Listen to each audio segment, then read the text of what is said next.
who's speaking to you. Thank you for being here today. I am the Director of Learning and Practice with the Sustainability Curriculum Consortium, and it is my pleasure to introduce you to today's topic and our speakers.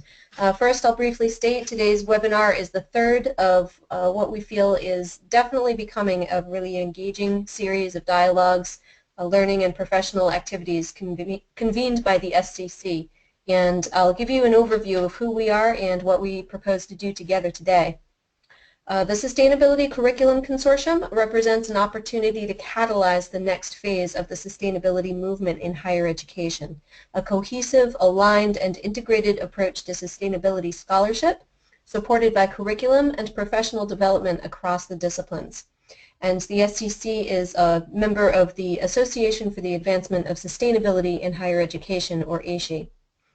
Let me introduce the people you'll be interacting with in this seminar, which is myself, Ira Feldman, Tom Bauman, and our presenter, Melissa Goodall. As I mentioned, I'm the Director of Learning and Practice with the SCC. I'm a doctoral fellow at Antioch University, New England, where I'm pursuing my PhD in Environmental Studies. Ira Feldman is the SCC's founder and managing director. He is the President of Green Track Strategies, and he holds positions at the University of Pennsylvania and the Climate Adaptation Scholars, and he's been in an active role with U.S. and international sustainability professional development initiatives. Tom Bauman is a certified knowledge manager who's been working with Ira and me to offer Collaborase as our tool for this ongoing dialogue and our collaborative work ahead. And Tom is the co-founder and director of knowledge management at the GHG Management Institute.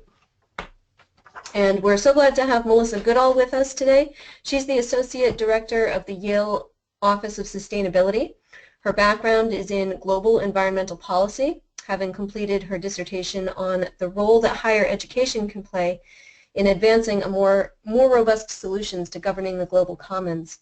She's an external advisor to the Center for Governance and Sustainability at UMass Boston.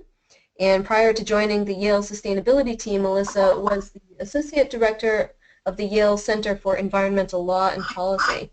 And we're really glad to have Melissa sharing her experience and expertise with us today. We're glad you're here. We want to acknowledge your leadership in taking this step and participating with us, so thank you. And now I will hand you over to my colleague, Ira. Thanks, Jess, for that introduction.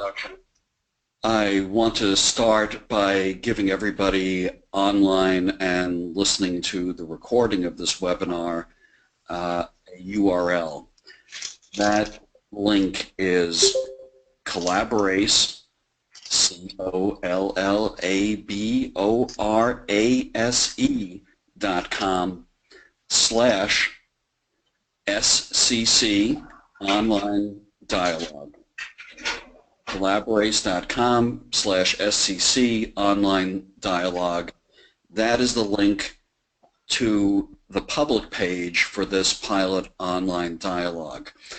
I'm giving you this URL for several reasons. One, many of you on the line and many of you listening to the recording may not have registered for the online dialogue. That is the place to register. If you scroll down to the bottom and insert your email address, that will initiate the registration process. Other reasons for being aware of that link include that will be the place where the recording will be available, already available for our first two webinars, and the PowerPoints to these presentations will be available, already posted for the first two webinars. So again, important to be aware of that correct link. We got off to a great start with respect to the webinars with Kim Smith and Julia Heiss over the last 2 weeks. We're looking forward to Melissa's presentation this afternoon. I want to point out that the other component of this pilot dialogue, which is a facilitated conversation on the Collaborase platform, is now open. We have set up what we think at least are a series of thought-provoking questions elaborating on the themes and the specific activities that were mentioned in each of the first two webinars. We're going to do the same for today's webinar. We hope you'll log on and participate in that discussion. And then, to conclude the overall pilot dialogue, we will invite everyone who's registered to co-create a synthesis document, and that will take us through the first part of May. The resulting document will be our contribution to the community of practice. Soon you'll receive the May update for the Sustainability Curriculum Consortium. That will include announcements about our next range of SCC activities, including our next online dialogue, including additional webinars and masterclasses, and an announcement relating to the Summer Academy that we will be hosting in collaboration with Environic Foundation International.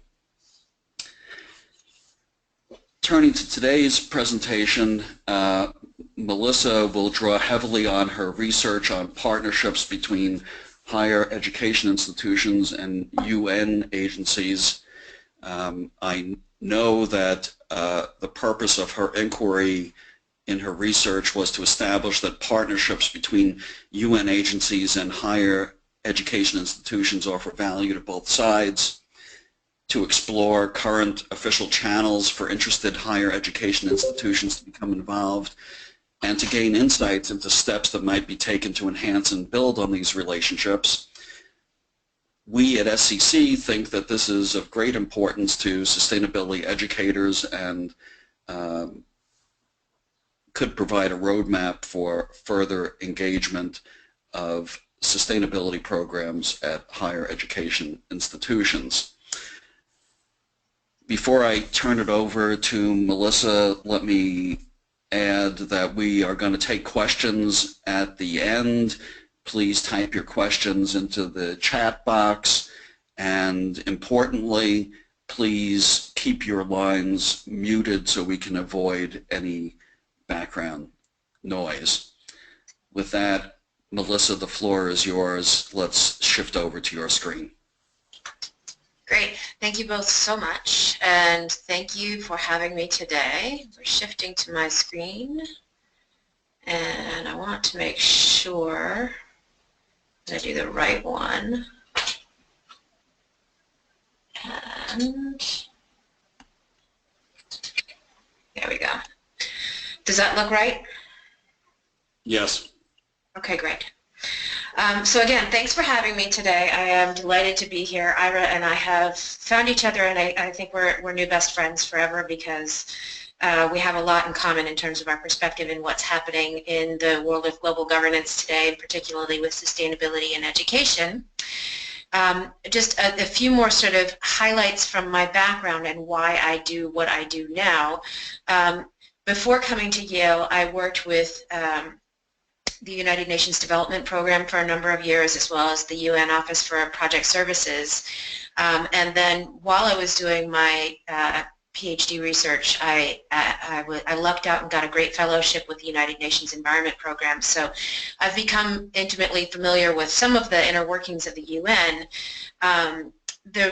Another piece of my puzzle is that after UNDP, I was with the center. I worked for Gus Speth while he was here at the School of Forestry and Environmental Studies, and he used to be the executive director of UNDP. And then I transitioned over to the Center for Environmental Law and Policy, where I was really focusing on global and environmental governance and on data-driven decision-making.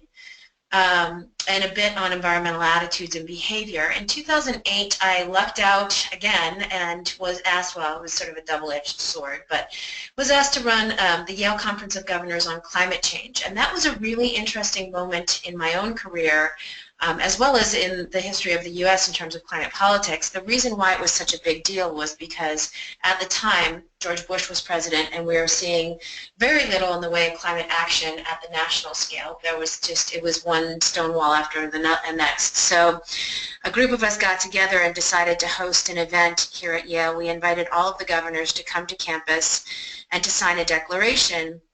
And the declaration at the time basically said, hey, listen, nothing's happening at the national scale, but we at the state level are doing a lot in terms of addressing climate change, and all we're asking of you at this point at the national level is that you don't do anything to get in our way and to stop us from being more progressive. And the reason why that was a sea change for me personally was because it was the first time that I had gotten to a more tangible level of policy. So I'd done a lot at the national level, I'd done a lot at the global level, but in terms of figuring out what it was like to be able to work on projects that you could actually touch, I'd never done that before. So I jumped in, both arms swinging, to a position here in the Office of Sustainability at Yale to try to help make those connections between the global context and the local context. And it was immediately an interesting experience in terms of how people perceive a university sustainability office. This particular office was established in 2005, and it has exceptional institutional support. We are one of the largest and oldest in the country, and it was just kind of surprising to me, coming from my global policy world where I was running off to Davos to present at the World Economic Forum, to see that people now sort of saw me as somebody who was just going to tell them how to recycle and turn off the lights, and really sort of there was this terrific disconnect between the academic side of our house and the operational side of the house, which is why I ended up going off to get my PhD. And as has been suggested, this is my PhD. This is sort of an excerpt of my defense, but I've obviously continued to work on this in several different regards. So you'll see it's smart partnerships, how higher education institutions can enhance the capacity of the UN to govern the global commons. Just briefly, the presentation I'm going to take you through, I'm going to give you a little bit more background and context, and then I'm going to take you through the two lines of inquiry, which were how the how UN organizations have programs to engage higher education institutions. I've shortened it to HEIs. I use universities a lot when I talk, but they are HEIs because I am talking about academic institutions. I'm talking about colleges and research institutions as well. And then university perspectives on UN activities, and then some key conclusions. So the core question here is how higher education institutions can enhance the capacity of the UN to govern the global commons. And to explore that, I actually broke it into two pieces. I went down one path, which is what official mechanisms for participation do UN entities offer? And the other one is, from the higher education perspective, what are the benefits and barriers to collaborating with UN agencies?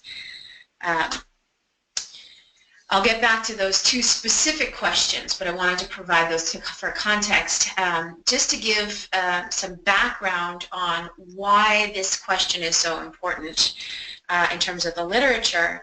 There are things that absolutely must be governed at the global scale, or at least I feel so, and so do some other scholars. Number one is activities that impact areas of the planet that are beyond any nation's jurisdiction. So this is climate change. This is the high seas. This is Montreal Protocol stuff. Then transboundary pollution is pretty obvious. Transnational activities, so we're talking about deforestation in one country's demand for products resulting in deforestation in another country, scenarios like that. And then there's local challenges with local consequences that are ubiquitous and would therefore benefit from knowledge transfer. And my little squirrel buddy there is a note in the picture. He did get freed, so it's okay to use the picture. And that is just meant to represent urbanization and the interaction of humans and the natural world. So some indicators of progress. How are we doing on global environmental governance? Well, we've been actively trying to do environmental governance in the world since the early 1970s. And going into the Rio Plus 20 conference or the Stockholm Plus 40 conference in 2012, Nature magazine produced a report card on how we're doing on these reports. As you can see, if either of my kids ended up with these grades, they'd be grounded for a very, very, very long time. I cannot ground the UN, so I'm going to keep moving. But it is a really fascinating snapshot to see that we're not actually doing so well on any of those commitments. Another not doing so well area was climate change. So this is just some images. If you actually try this, and it's a fun exercise, Google COP15 images, and these are literally these are the images that come up. It's a really distressing time to look at in the history of our efforts to govern the global commons. And this is at about the point where I was starting my academic exploration as to what was going wrong with this global effort. Why is it that these UN-led initiatives are not succeeding? So some of the weaknesses I identified through the literature and through other exploration, number one was implementation. So the outcome documents frequently lack mechanisms and funding for implementation. There's also frequently just not a clear pathway. It's sort of everybody makes their commitments, you throw it out there, and then everybody's just expected to figure it out on their own. Accountability. Some treaties avoid goal setting in favor of achieving broad buy-in. So they don't want to make it seem like they are trying to impede the process of governing at a nation, or they don't want to seem like they're compromising the sovereign state. So they are afraid of setting some more stringent language in there. Others include goals, but there are actually no related incentives or consequences to these things. Is everything okay? Sorry, it just got really loud. I'm just going to keep going. If somebody, it sounds like there's a vacuum cleaner or something. Oh, there we go. Okay. So political bottlenecks. There's a reliance on complementary national scale policy that can create tensions and bottlenecks. And then complex problems may require integrated solutions. And integrated solutions is not what the UN does particularly well. They have UNICEF dealing with kids issues, and they have the World Health Organization dealing with health issues, and there's not a lot of overlap between the two. And we tend to have that happen similarly in national scale governments. Fast forward to 2015, this is new from my dissertation, but we had a real success in Paris with this new climate change agreement. In large part, that success was because Christiana Figueres, who's in the blue jacket there, worked with the governments to come up with their commitments, their tailored commitments in advance. So it wasn't the UN saying, hey, excuse us, countries, this is what we want you to do, get it done. It was the countries saying, okay, well, this is what we can agree to do. And it was a different approach. It was a remarkable and sensitive approach, and it was terrific, and it got everybody to the table a year in advance. They worked just about all of it out, and the conference in Paris was a real success. However, I've since talked to Christiana a couple of times, and she will tell you that the national governments are the captain of the ship. And the captain of the ship is not the one who's actually running the ship. The captain's only steering the ship. And if we don't have what she calls all the folks in the engine room on board, then we're not actually going to see success. We'll see something more like this, hopefully not this bad. But her point is that businesses, faith groups, universities, etc., really have to take an active role in ensuring that the national governments have the capacity to achieve their commitments under the Paris Agreement. So going into this, I hear a lot from our School of Management and from literature, etc., about the role that businesses can play. And it's really great that the World Business Council for Sustainable Development is so involved with the Sustainable Development Goals and with the Paris Agreement, and I'm really delighted to see businesses working on this, in large part because businesses actually do move the global economy. That's where it lives, and so it's really important. I also hear a lot about municipal governments. I hear a lot about states. And that's all really great stuff too. I assert in my work that higher education institutions have a very specific role to play, and that we bring a special set of qualities to the table that none of those other groups can actually claim. Making global issues personal and actionable. Because we're in the education industry, this is something that we actually have the bandwidth and the wherewithal to do. This is always my first leading one. I can talk about global climate change, but I can also make the rationale here on campus for doing things like walking instead of driving across campus. The enthusiasm and vested curiosity of students. These are actually two students that worked in our office for a while, and both of them are off in government now. Actually, one of them, the one on the right, is in government, and the one on the left has become an architect. The philosophy of the classroom today is the philosophy of the government tomorrow, is a quote that's attributed to Abraham Lincoln, and this is certainly true. These are tomorrow's leaders. And these students pushing back here on our campus and pushing and pushing and pushing have led our president to make some very serious commitments related to climate change in recent weeks. We are microcosms of society. So here at Yale University, 85% of our undergraduates live on campus, which means we live here, we work here, we produce food on our campus, we have our own transportation systems. We're also intimately linked with the city of New Haven, but because of this, we have the capacity to develop systems and test technologies. We have the intellect and expertise of our faculty. This is a faculty member with whom I work pretty closely. Her name is Karen Cito. She specializes in urbanization and climate change, but she also works with the IPCC, and she also has she's an active consultant with a number of initiatives around the world, and the knowledge that she has to bring to any situation is pretty exceptional. And one of the things that makes faculty exceptional is that they are here to teach and to research. Their agenda is teaching and research, so the exploration and dissemination of knowledge.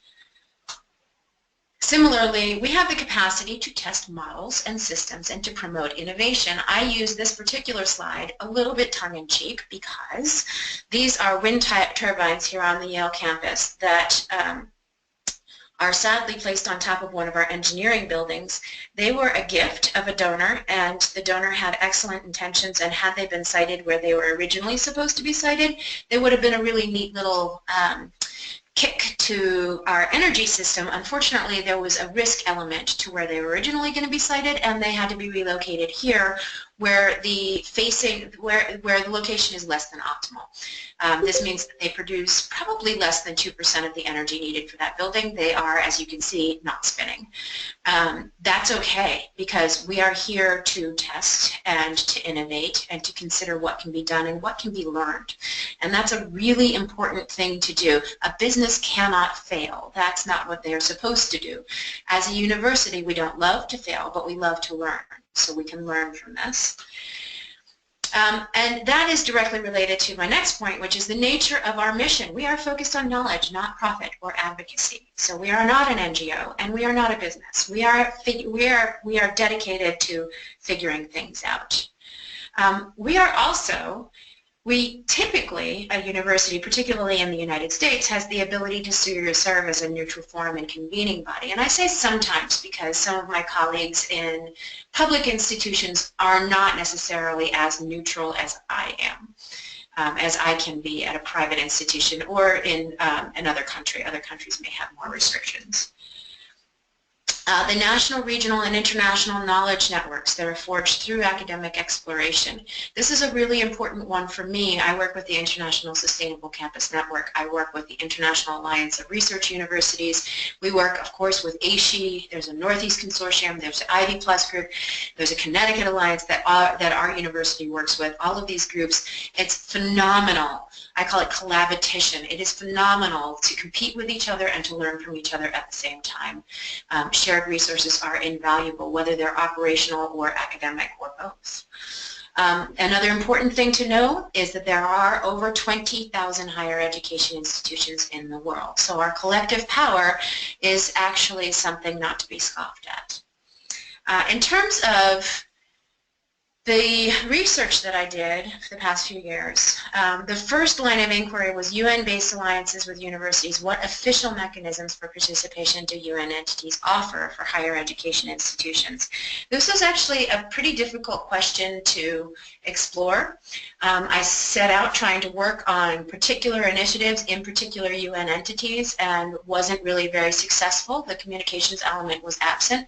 So I took a step back and said, okay, well, if I were just any higher education researcher wanting to get involved with UN work, what would I do? So I decided to just go in through websites. And this is just a chart to show I started off looking at 98 websites, all 98 that were listed on the UN homepage. I narrowed it down to identify possible programs that foster partnerships with higher ed, specifically on sustainability and the environment, peace and security, all very important stuff, and all definitely linked to sustainability, but in this case I was looking at the environmental component mainly. Then I went into a deeper exploration of online materials to figure out whether there are viable programs, and I ended up only being able to look at 6 very specific programs. The 6 that I looked at were housed within the United Nations Environment Program, the United Nations Human Settlement Program, United Nations Institute for Training and Research, UNESCO, the UNFCCC, and United Nations University. So these are the ones where I did a deeper dive. And what I did with each one is I went through systematically and said, okay, I based on the literature, I'd come up with a list of questions to figure out what was important that I examined, and I wanted to make sure that I was looking at each one through the exact same set of lenses. So I looked at it to say, is it clear that the program supports the UN agency's mission? Are the benefits evident? Is there evidence of value added, and is it reciprocal? And the reciprocality is definitely important. Does the program seem open and accessible to new participants? What other stakeholder groups are involved? And so this is looking at if there's NGOs, if there's faith groups, if there's elementary schools, if government agencies are involved. Are there notable milestones or deliverables? So is there a target? Is there something substantial that everybody's working toward? And are there clear indications of transparency and accountability? I also did some research on partnership types and how sort of interagency partnerships tend to be structured. And I came up with 4. The first is knowledge transfer, which is designed to raise awareness and facilitate dissemination and accreditation of information. Then there's implementation, so really designed to enhance the development of tailored or adaptive solutions to complex issues, so very, very targeted. Capacity building, so providing assistance, and again, typically in a very specific context. And then participation, which is really designed to enhance stakeholder inclusion and decision making and offer access and additional partners. The snapshot is that all of the groups pretty much did well on, all of the programs that I reviewed did well on supporting the UN agency's mission and evidence of value added. And then you can sort of see, other than the milestones and deliverables, everything else gets a little bit sketchy. And in particular, my main concerns had to do with current and active. Most of these websites had a lot of outdated information, and some of them had a lot of dead links on them. Is it accessible to new participants? It's not, if it's not current and active. And there was quite a bit of confusion as to sort of the overall ongoing nature of these projects. In terms of the partnership types, knowledge transfer was the most common, which is not surprising because this is with higher ed institutions. But I do see that there might be additional opportunities that are not being considered for implementation, capacity building, and participation. So the key conclusions from that particular exercise were that there are some promising programs, but if the UN groups are truly interested in capturing the value of higher ed participation, then some additional resources should be dedicated to maintaining current and attractive opportunities. So going into the next part, I got a little more personal with the next part. For this question, I really wanted to sort of gauge university activities. I wanted to gauge these partnerships from the university side. And again, I tried a couple of different ways through a couple of different consortia, but ended up through multiple conversations and layers of, I think probably typical doctoral student pain and suffering, ended up with a really, really great way to do this, which is looking at it through semi-structured interviews. So from the higher ed perspective, what are the benefits and barriers to collaborating with UN agencies? This is my main question here. I worked with faculty members, one faculty member each at the University of Massachusetts, Boston, University of Copenhagen, and the University of Addis Ababa. These institutions, what they have in common is that they are all public, they are all urban, and they all have they are geographically dispersed, and they all have very, very different, these are not common, very, very different relationships with the UN and UN agencies. So it was a really interestingly diverse group to look at.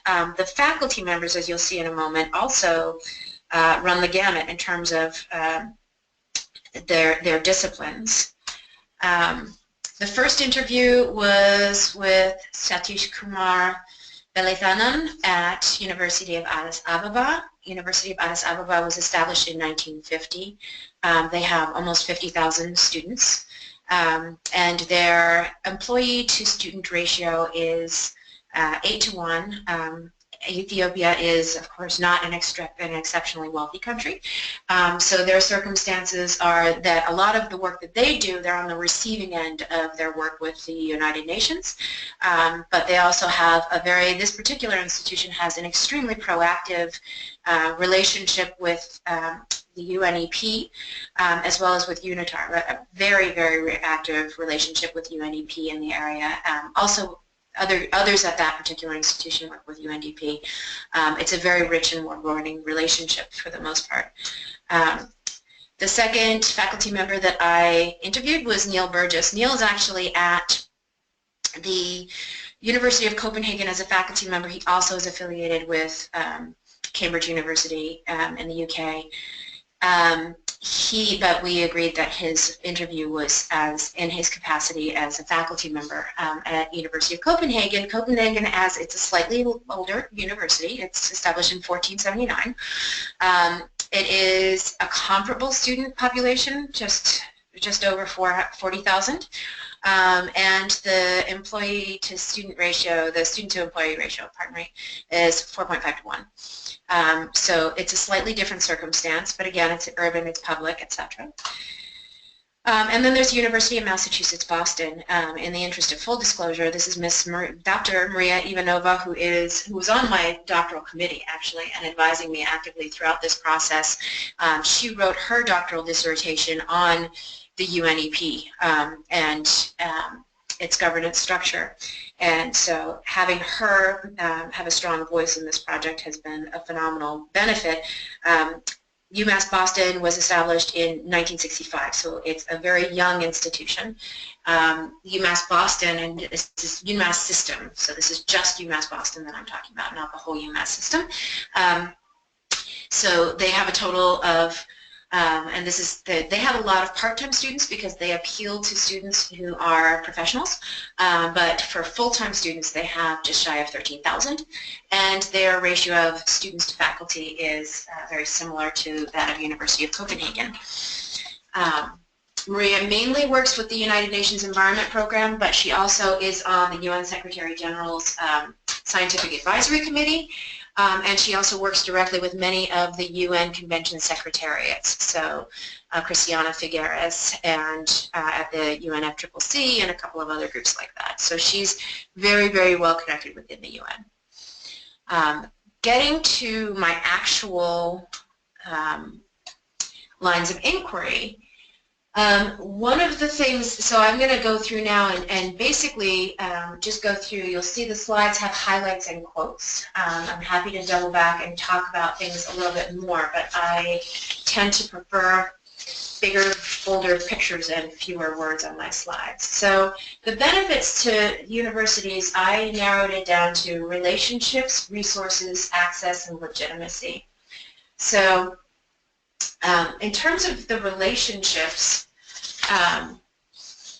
there are formal and informal relationships in various stages in between, and the value of the connections tends to be between individuals. Just pull up a quote. This is a quote, and I'm sorry, I extracted quotes from each of the three that I interviewed throughout, and these are the ones that sort of stood out as most insightful.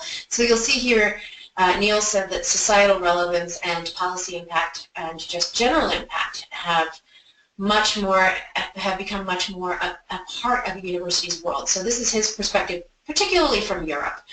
Researchers are really supposed to also show that their science is having some kind of linkage to either policy and real-world questions. And to my mind, this is actually a sea change in academia. I think this is actually a very important point because historically there has been, and it's important to note that Neil is also a natural scientist, and historically there has been emphasis in academia on empirical science that is not actually muddied by this is a little bit tongue-in-cheek, but muddied by practicality. Sorry, I didn't mean to. In terms of resources, access, and legitimacy,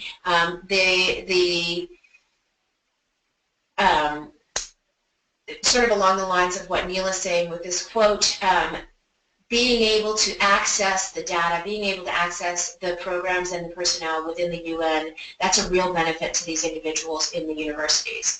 So having that access, and it also being able to sort of prove the street value of the research and lends legitimacy to research and publications.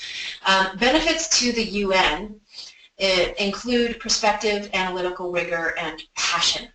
The perspective part of it is really nicely sort of called out here in a quote from Satish, where he points out that, you know, these global scale policymakers frequently aren't really thinking about what it's going to feel like on the ground when these policies are trickled down or translated, or when they're asked to be, when citizens are asked to be proactive. So he's pointing out here that for Ethiopia, the environment is the seed, the land, the water, the cattle, the life, the fence.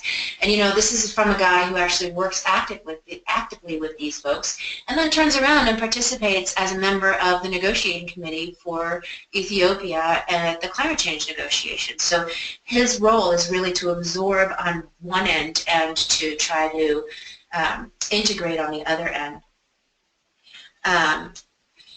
Another really interesting perspective on this is universities provide a research capability that is driven mostly by passion, and it is not driven by money. So if you are, say, working at an NGO and your funding dries up for, say, research on climate sequestration from trees, there it goes, and you have to just sort of shut that program down and move on. And I've seen that happen very recently in a couple of NGOs. If you are a faculty member, your research is strictly based on your research, and you have an intellectual imperative to continue to pursue it. The other thing is analytical rigor. Some of my interviewees pointed out that, you know, the folks who end up in certain positions within UN entities may not actually have academic backgrounds in these things, and they have an imperative to get things done, and they may not necessarily know where to turn to find the resources that they need. So having faculty members involved can assure a degree of analytical rigor. In terms of collaboration elements and barriers, these I integrated because they sort of they wove into each other quite a bit. Participating in these activities can help to build relationships and cultivate collaboration. It's really fascinating because there is a tendency within certain fields for people to work with the people who they know or to gravitate toward the others in their field. And this is particularly challenging when crossing disciplines. One fascinating fact that I uncovered as I was interviewing these three faculty members is that each of them participated in the Global Environmental Outlook Report, the 5th Global Environmental Outlook Report that's put out by UNEP. And again, very different institutions, very different disciplines. They probably would not have crossed paths otherwise because they each stay in their own disciplinary world. Participants must be prepared to speak multiple languages as well. So you can see let's see, this is from Neil. The personal relationship part of these UN processes is really, really important. And again, I'm calling this up as an element and a barrier. Maria is saying you have to have skillful people who are able to navigate that very narrow bridge between academic rigor and politically feasible and politically correct types of articulations of these conclusions. In other words, faculty members may want to just say what they think, and that isn't necessarily okay in a political context. So there is sort of a balancing act that has to happen there. And again, going back to the relationships cannot grow. Satish was actually specifically speaking on the idea that some of the folks in his institution, he went through a very involved process to set up particular MOUs with a particular UN entity, and there was not an immediate yield. It took time to cultivate the relationship, to develop the trust, and to establish what could and should happen. And there was some frustration from some of his colleagues, and this was reflecting that. In the UN, a lot of the work that needs to be done is super urgent, so time is a really big issue. It doesn't quite jive with the academic calendar and the academic culture. So aligning both research interests and timelines can be challenging. It can be a benefit, but it can also be challenging. Organization and money come up. Organization is a really fascinating thing. There's ample literature, and I shared with the team, with the Collaborase team, a list of resources, including some analysis of the UN as an overall bureaucracy, because each one of these folks had experience with having a UN entity that was sort of experiencing tension with another UN entity. And in some cases, it destroyed projects, and in other cases, it just meant that they had to sort of adjust and adjust and adjust. And then Neil, speaking again on this,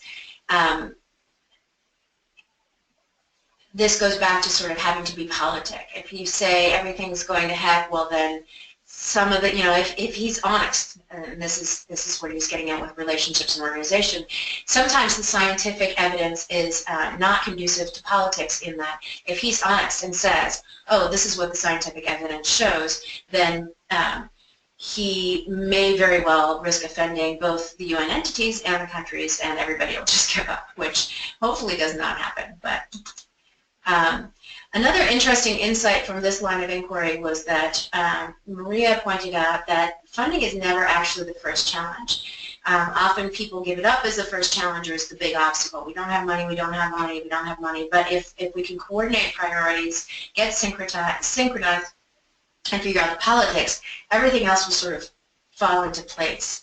I think this is particularly because she's a social scientist, and I think it's a less financially burdensome line of research.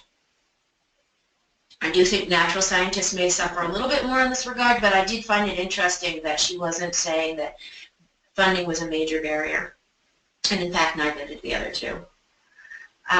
In terms of insights, so looking at doing the analysis and sort of extracting from the three of them some common themes. Some of the insights that I gained are the similarity of purpose between UN entities and higher ed institutions was really fantastic. The people who go into the UN are driven by passion, not by money, and not by a need to be in control. The value of the relationship is definitely reciprocal for these folks. And they also feel that higher ed, they feel, I think, valuable because higher ed can offer credibility and enhance the capacity and develop technology. So, for instance, enhancing capacity, as I mentioned, Satish is a member of the negotiating team for at least the UNFCCC, if not other groups as well. Maria is actively doing diplomacy training in Northern Africa. Neil is doing a whole incredible batch of work on biodiversity measurement and tracking, and this is extremely valuable work. UNI alliances can enhance the legitimacy of academic work, and that sort of speaks to itself from those three examples that I just gave, and then higher ed institutions can span global, national, and local, and that's a really, really important element. As I mentioned before, here at Yale, we're attending the global conferences in Paris, and then we're also working with the city of New Haven here. There's a really great opportunity here to help translate global into local, and each of these faculty members has certainly been doing that as well. In terms of their recommendations, these are not my recommendations, these are sort of extractions from theirs.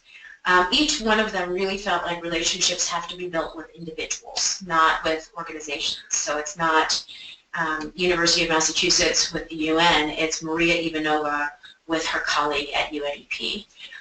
The value of proposition should be evident and persistent, and they each sort of reiterated what I found in the literature, which is that you can't just sort of throw it out there and say, here's an opportunity and see if it sticks. You need to sort of make it an ongoing and iterative and dynamic relationship. Developed country institutions should be included, and this is a really interesting component.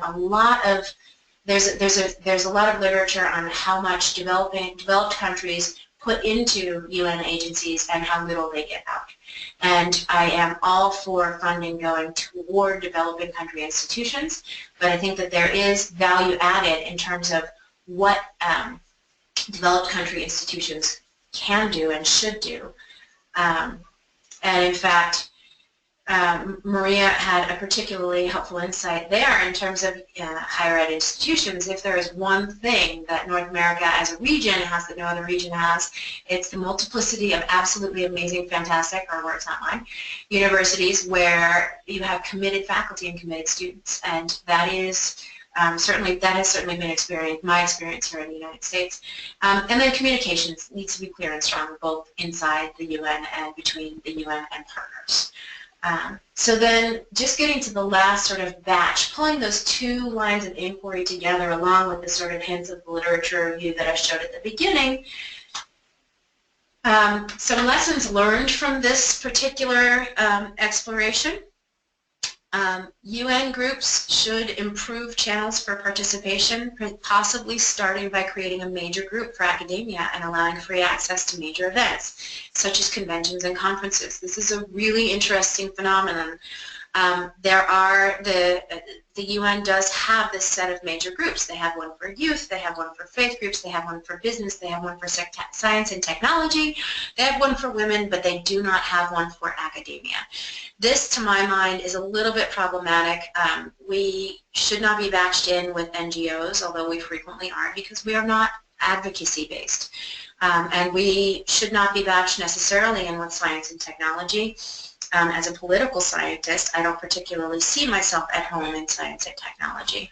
I suppose we could go in as a youth group, but I personally am beyond the category of youth, and so it's an interesting thing when trying to say register for a conference of parties. The other thing is it is a barrier for many academic researchers to attend some of these conferences of parties.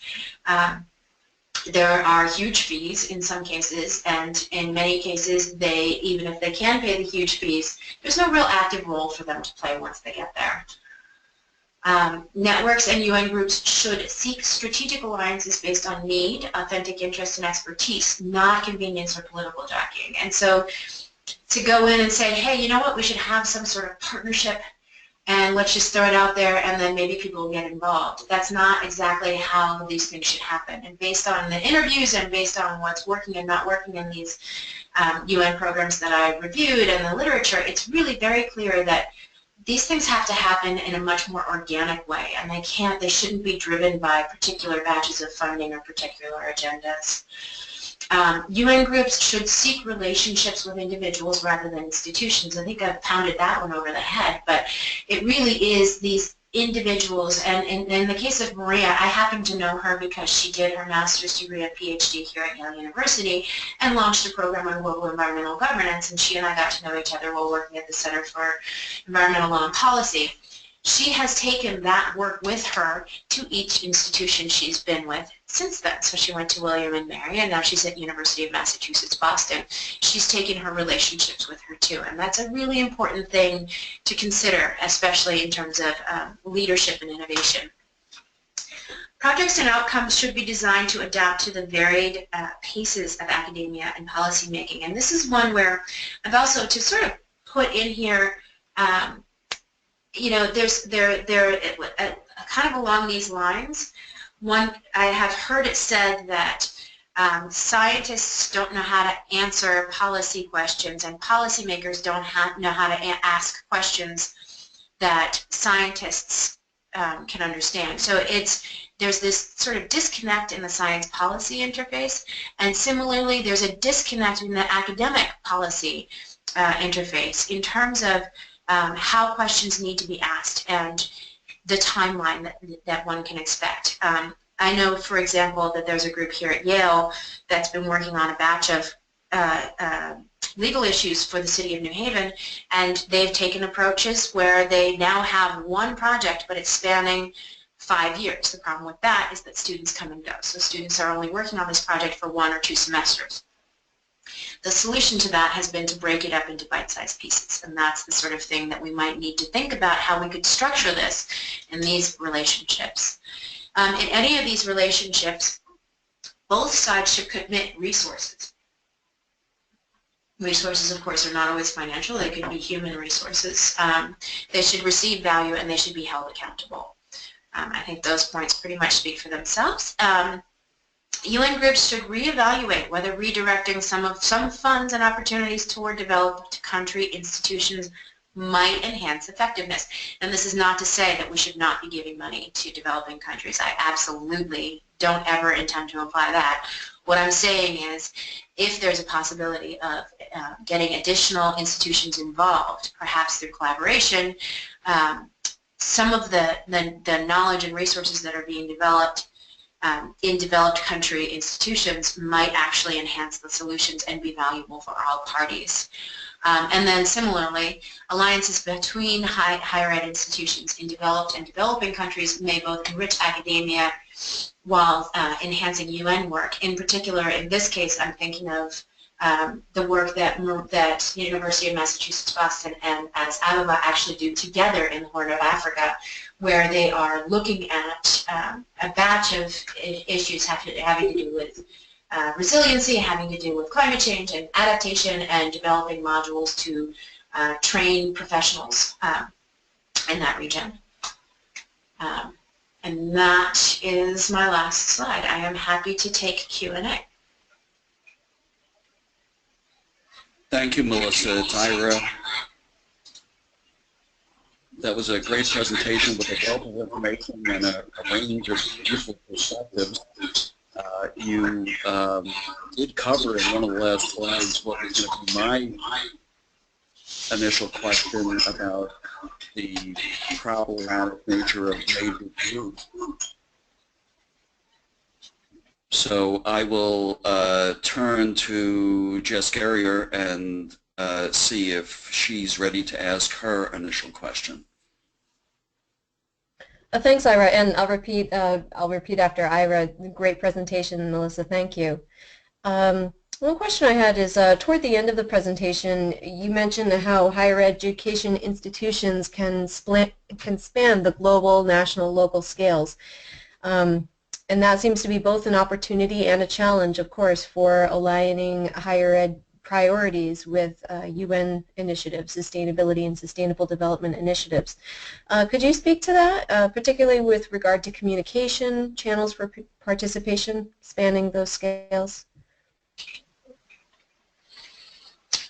Yes, sure. Sorry, there's a little interference with muting and unmuting, but so you're saying higher ed, how can higher ed help to span the scales? Is that the question? Well, starting with your statement that higher ed institutions do span the scales from global to national to local, recognizing that that is both a powerful opportunity but also a real challenge in terms of communication and fostering strong channels for participation. Maybe you could cite an example or two of where you see that working well, and or the impact of that challenge on institutional efforts.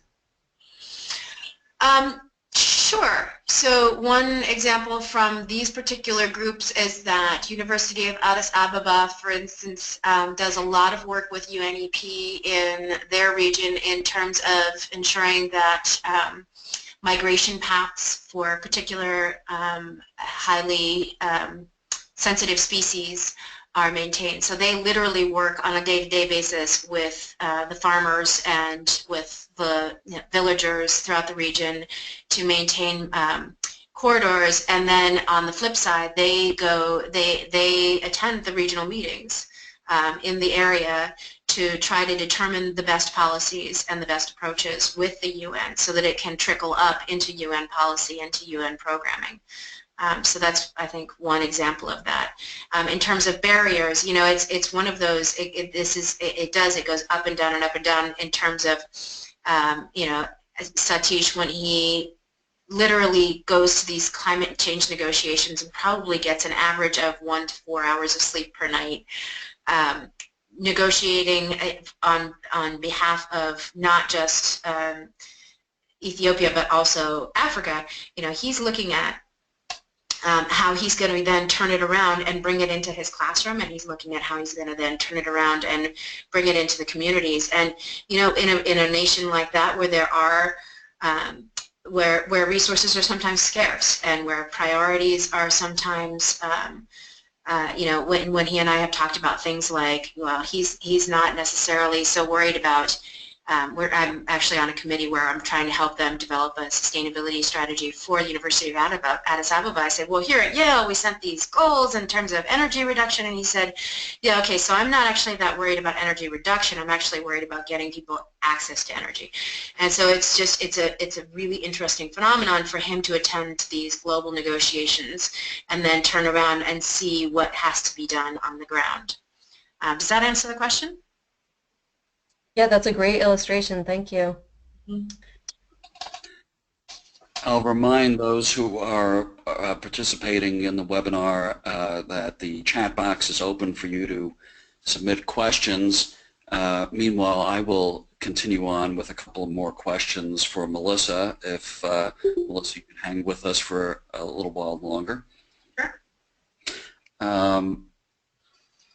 First of all, I wanted to thank you for sending along earlier today a very interesting list of supplementary references. I will post those on our Collaborase platform, and just as a tease to encourage people to go follow up and look at that, let me ask you the following question. Early in your dissertation, and I have read it, you talk about certain key concepts, including sustainability, governance, and polycentrism, and specifically universities as allies in advancing polycentric solutions. Mm-hmm. I was wondering if you could briefly address how polycentrism fits into this sustainability and governance theme, and perhaps mention a couple of the references that would help people explore that more deeply. That's, it's funny because I originally had polycentrism in my title, and I was assured repeatedly by everyone I knew that that was not a good idea because it's such a crunchy academic word. The Gillespie piece that I absolutely love it as a concept, and obviously Ostrom and Ostrom both wrote extensively on this topic, and it's really a rich batch of literature. My particular favorite is there's an illustration that I've used in the document itself that has to do with looking at, and I wish now that I'd kept that slide in so that I could show it, but looking at what it takes to achieve collective action.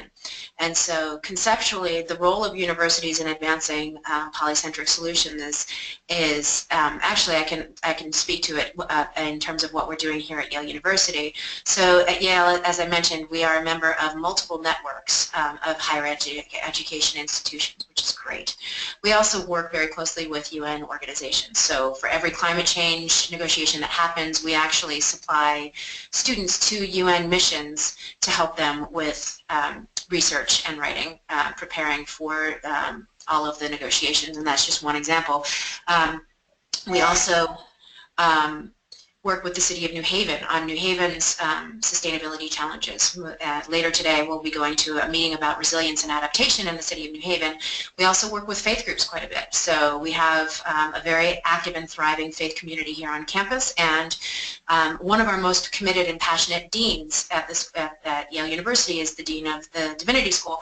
And so we have these really remarkable and rich endeavors. I should also say we work with a lot with community groups. So Yale goes out and we plant trees. There's a Yale organization called the Urban Resources Initiative. We plant trees throughout the city of New Haven. We also, our alumni are heavily involved in things like our farmers markets and our food policy council, etc. And Yale was the first university to become a knowledge partner of the World Business Council for Sustainable Development. So that's pretty much every major group covered by just the disparate pieces of what we're doing here at Yale. So in terms of your question, Ira, about the role of universities in sort of the degrees of polycentrism is what I'm a fan of. So in terms of the degrees of polycentrism as advanced by Collaborase, basically, you know, in phase one, everybody's working toward something that's really great. And in phase two, everybody's starting to talk about what they're doing toward whatever that solution is. And in phase three, they're starting to sort of collaborate and connect with each other in what they're doing. And in phase four, which nobody's at yet, but I'm hopeful with the SDGs and the Paris Agreement that will transition toward stage 4, which is where we're all working together on collective goals and combined targets in a cohesive manner. And I do think that as, you know, sort of in that catalog of university activities that we have going on, quite frankly, we're probably at stage 2, maybe hinting towards stage 3 in terms of the various sort of pieces that we have going on. We have a faculty member here who's very fond of saying we have a lot of stars but no constellations yet. And I think that's where we are. Our office here is now transitioning toward those constellations and sort of developing more connected, cohesive benefits. And again, I think that this is something that universities can do, that NGOs cannot do, that businesses cannot do, that UN entities are not well structured to do. It's just, it's in our mission to do this. That was a great summary, Melissa. I appreciate it. It also anticipated what would have been my next question about how the SDGs, the Paris Agreement, and the Sendai Agreement, and taken together the 2030 Agenda might have changed your perspectives as you were reviewing your work. I think that that's a worthy topic to continue in an online conversation, as is virtually every one of the items that you listed under your lessons learned, and I will set up a discussion box to follow up on that. I know we have a request from one participant to ask a question directly. Tom, are you able to open the channel up for Deborah?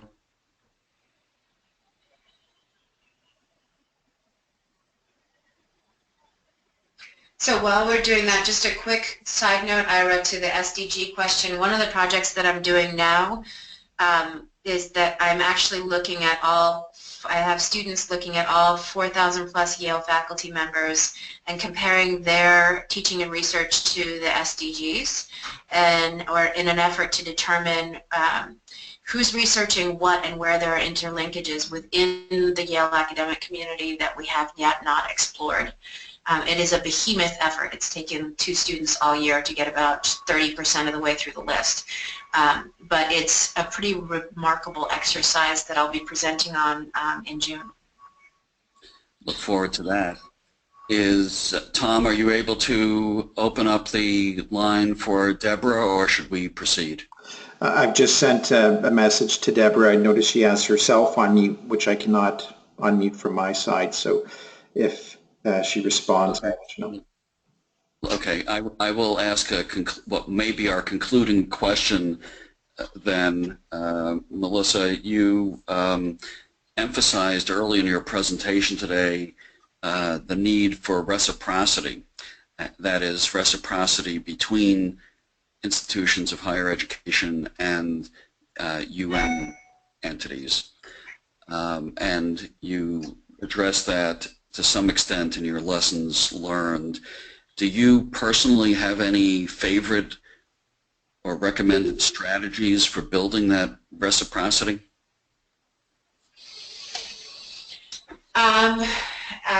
That's actually such a hard question, and this is very rare. I almost never cannot answer a question.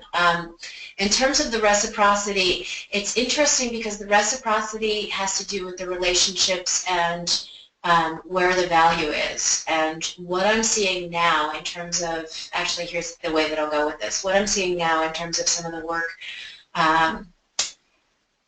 yeah, so I also have to be careful because I don't want to step on anybody's intellectual capital toes, but I think the reciprocity has to be in terms of access and respect and analysis, and that's not my best answer, but that is in terms of what's available in the literature. The academics, they don't necessarily want money, they want access because they want to be able to contribute. And the UN actually, the UN groups frequently need or would benefit from the insights of these folks. And that's the sort of reciprocity that I would like to see. I'd also, of course, love to see some reciprocal sort of funding and flow of information and flow of personnel, but really I think at the heart of it, it is this sort of acknowledgement that the academics have something to offer, and that the UN entities could sure use the help. And the UN entities also have something to offer, and that using the UN information can be really rich and rewarding. And actually something I forgot to touch on is that part of the reciprocity is enhancing the learning experience of the students. So at UMass Boston, students actually take living UN documents, review them, and offer feedback. And sometimes their suggestions are actually integrated into the UN documents. And that's the sort of, and that's why it's a difficult question to answer, because it's a nuanced thing. It's an ongoing give and take, because the UN benefits from the students giving fresh eyes, and the students benefit from having this real and hands-on experience. Whether it's just reviewing a document or attending a conference of parties, there's a sort of, and then ultimately going on and becoming a UN professional because they have this sort of under their belt. There's a long-term, rich, iterative, dynamic way that this can happen. Thanks, Melissa. Well, we may be coming to the close of today's webinar, but we are not at the end of our pilot dialogue. For example, we will be posting the recording of today's webinar on the public page. We will be posting the PowerPoint Melissa developed for her presentation. We will be providing the list of additional resources and references that Melissa has provided for us, and we will put up a discussion thread on the Collaborase platform following up on the various points that we just covered in the Q&A and tracking Melissa's lessons learned. So with that, I want to thank those of you who joined us today for the webinar. Thank those of you who are taking the time to listen to the recording, and in particular, in addition to thanking my colleagues Jess and Tom for helping to make this webinar happen, again, we all at Sustainability Curriculum Consortium express our appreciation to Melissa Goodall, and we hope this is just the beginning of a continuing conversation and collaboration with you. Thank you. Thank you so much. I really appreciate it. Thank you, Melissa. Thanks, everyone.